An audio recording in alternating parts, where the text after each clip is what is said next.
Pregame.com.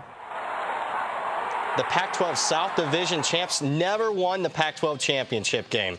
This is Brad Powers, Pregame.com studios, just off the Vegas Strip. We're talking Friday night ESPN action. We got a good one for you. The Pac-12 title game between Stanford and USC. All the money so far on SC. They're up to a 4-point favorite. Who do you like? I agree with all the sharp money and all the moves so far. We're going to take USC minus the points here, and to me, it's all about the great situational spot for the Trojans here. They come in off a bye.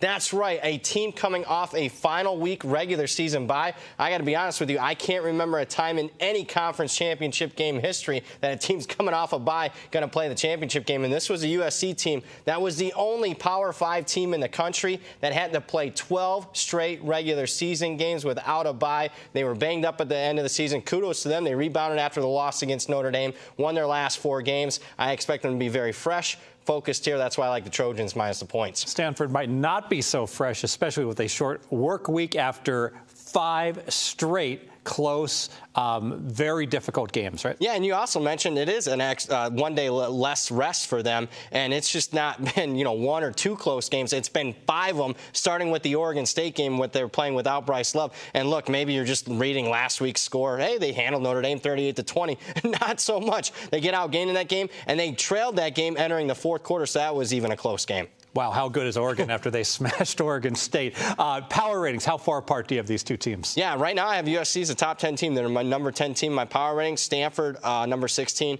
On a neutral field, I'd favor, and this is a neutral field, just purely USC 3.5, maybe 4 at most, but I think the situational spot is worth maybe 1.5 or 2 points. It's so good for USC. Let's talk about this neutral field. It's in Santa Clara, very close by for Stanford, and Stanford has been a great home underdog, right? Any concerns there? Yeah, slightly. They're 9-0 against the number in that home underdog role. It isn't their home stadium, but it is relatively close to home. Maybe a half point, but I got to be honest with you, Fez.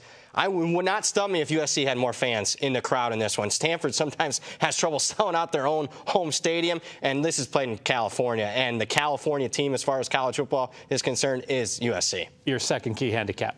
Let's talk about the first meeting between these two, because it was a total mismatch. All the money poured in all week on Stanford. Hell, I was one of them that bet Stanford. Totally wrong. USC dominates the Cardinal, not only on the scoreboard, 42-24, but it wasn't like it was fluky with turnovers. They outgained Stanford by nearly 300 yards. And more importantly to me, at the line of scrimmage, where USC has struggled with Stanford in the past, they run for more than 300 yards against Stanford. That's the most Stanford's allowed in like a decade.